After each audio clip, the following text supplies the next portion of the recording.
What's up guys, welcome back to the channel. So this is not a video I really expected to make, but I figured I might as well update you guys on what's going on. So my car was throwing some codes, it was running really rich, it was idling at like 13 or so, and it's also smelled kind of weird, so I figured, wonder what's going on. So come to find out, my header actually cracked right about where the collector is next to the O2 sensor, and it caused a huge exhaust leak, and of course that threw off everything else on the car. So I went ahead and installed the stock header back in. Did that off camera because I honestly hate putting that thing on. It's the way the flange is oriented and everything, it's really hard to align. But I got it installed. I actually ordered a new header. I was already on the fence about doing this, but after seeing Hugo's video on the catted unequal length header that he has installed, it just sounds perfect. Also catted, so I don't worry about emissions or check engine lights or anything. So I just went ahead and ordered one from Inferno Fabrications. He said it should be about 3 weeks to when it's completed, so 3 weeks from now I'll have to take this off again and throw on the new header. Here's where I'm getting at. So here's one part of my header. As you can see, this is the flange that goes into the second cat, and here's the actual header itself. We'll get a close-up for you guys here, but it's it kind of just broke. At first it was like it was still intact, you know, this was still connected on there, but I saw it was barely holding on, so I probably should have just kept it the way it was, but what I ended up doing is I literally just peeled this back and it came off. So let me give you guys a close-up, but this is a really clean break right where that weld is. So I'm trying to figure out what happened. I'm not sure if I hit something, or I'm not sure is it because I didn't coat these and it cracked or something, but it cracked right at that weld perfectly. Of course, where else would it crack? But yeah guys, so yeah, check that out. It is a perfect break. I mean, you can kind of see the other welds that we have here. That's kind of what they look like. It looked good when I first got it, of course, but over time. So I've been reading up on, you know, protecting headers from cracking and all that by spraying like ceramic on it. So that's what I'm gonna definitely do for the new set of headers. But as you can see, this just broke off cleanly. Kind of sucks. So the part where it broke off, it definitely threw off the O2 sensor a lot, because of course it's plugged in right there, and all the gas and everything, it's turning off, and then my air fuel ratio was all screwy. So yeah, so I threw the stock one back on. I still need to start it up here, see if I have any leaks or whatnot. I didn't buy any new gaskets because I figured when I get the new headers I'll have them anyway. So I used them old ones. I mean, it might leak because of that, but they weren't looking that bad anyway. So yeah, it kind of sucks that, you know, this broke. I didn't expect to order a new header so soon, but it's okay. I think this kind of solidifies my decision to go with a catted header. It just sounds way better, and honestly, performance gains to be had on this car is pretty much non-existent, so not really a big deal that, you know, it has a cat on it. But hopefully that's arriving soon, and I'd love to film a video on that and give you guys some sound clips. But for now, we got another issue to fix today. Some of you guys know I have the Crawford Power Blocks, and these go directly on top of your TGV. But the bolts I got from Crawford, they were too long, and I didn't realize this at the time. But as I was tightening the one up front here, the bolt bottomed out on the TGV and it actually ended up snapping. So now there are threads stuck in there, which yeah, it kind of sucks. So I have this ghetto rig thing, a hose clamp, a couple of washers just to hold it down. It's doing pretty well. I mean, it hasn't caused any issues. But I did end up getting the right size bolts from Crawford. Thankfully, they're very, very good with their customer service. They sent me those right away. I believe the correct length for these bolts should be around 70 millimeters, not 80. The ones I got were 80 millimeters, because if it's too long, you'll have a big problem up front. The front bolt right here, and on the other side as well. The other three, they're fine, you know, because there's a lot of room under it, but it's just this front part where it bottoms out. But I actually have a new TGV to install. Shout out to Alex for giving me this. This is for another model, but it should really be the same thing. You just go right on. Just gotta take this off again. I'm trying to remember how I did it. I think it's pretty straightforward, just a couple bolts and, you know, plug in that thing back there. But of course I had to lift the whole manifold up again. I don't know, guys, today is a day of just making this thing run at its optimal level once again, you know. Rest in peace. These lasted about, I'd say, 2 years or so. I drove through one winter with them. I mean, this is re-weldable, don't get me wrong, like it's definitely fixable, but I figured I'm gonna get it welded, but I figured I wanted to get something new anyway, and now is the perfect time to do it. So I'm gonna do a quick sound check for you guys. Doing cold start. I'm gonna check for any leaks, but in case this sounds good, I'm gonna put it right here.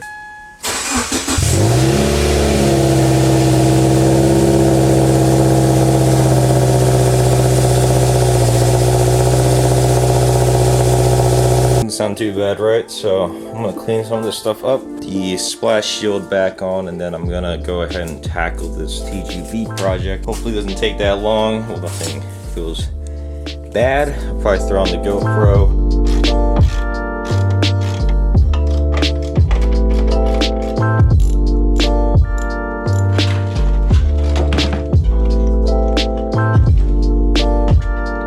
Take off some time.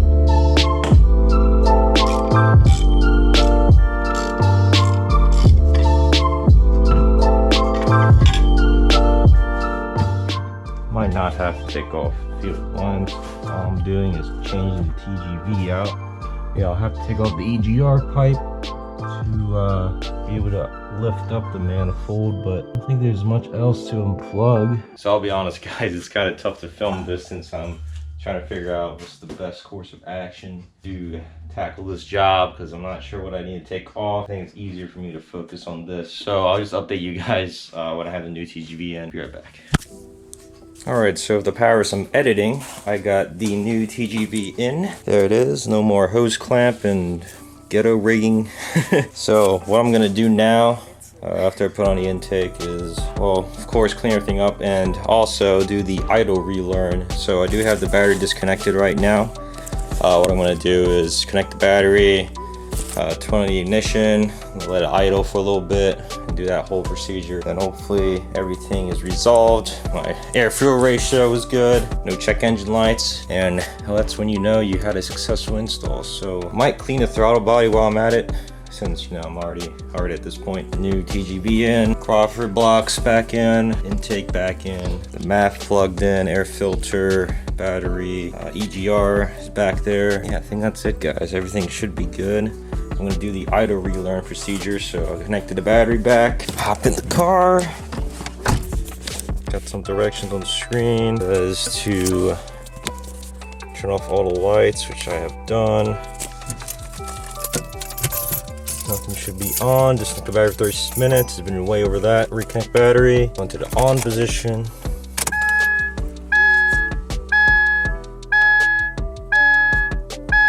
Give it a good 15 seconds or so. Turn everything off.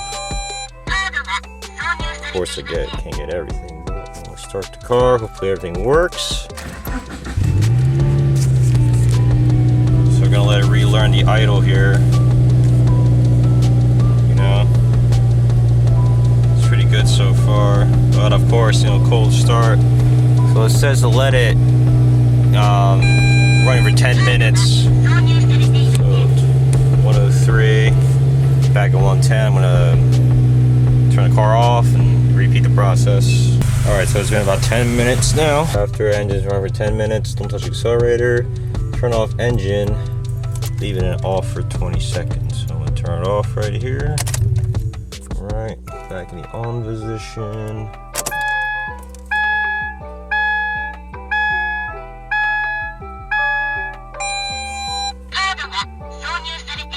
I can start the engine for 5 more minutes. It's definitely a lot quieter. On a cold start, definitely because of the cat and everything. Realized I forgot to install these heat shields. Go right over here, so I'm gonna have to wait until after this is done, turn the car off, wait for it to cool down a little bit, throw these back on. But other than that, that's pretty much it. all what I need to get done. Car should run pretty good now. It's got test drive, of course. Not bad, I guess. I'm still waiting on that battle arrow wing. Hopefully it'll be here soon. I'll get those installed.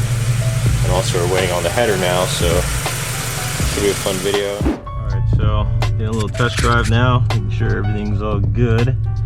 Definitely no more rumble, which you know, it's a little bit to get used to, but you know, it won't be for long. Once I get this new header in, it should sound really nice, I hope. So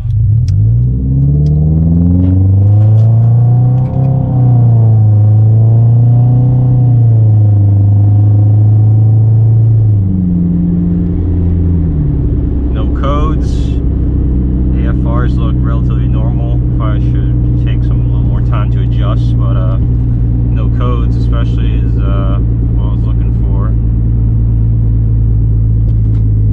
I want to make sure it's not running weird or anything. I don't think there's any exhaust leaks or anything, so should be good there.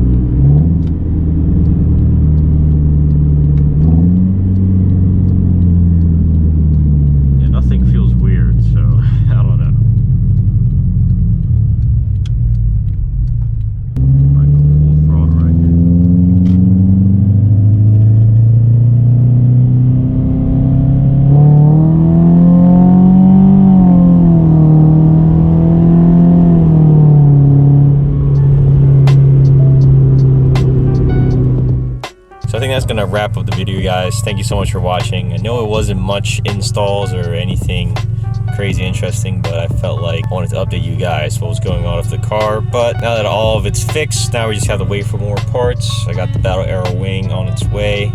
Should be here soon. I'm not sure when. They're having some delays, of course. Got the new header coming in, and then I got a couple little smaller things too. But Katana style, we are still selling our JPN die cuts.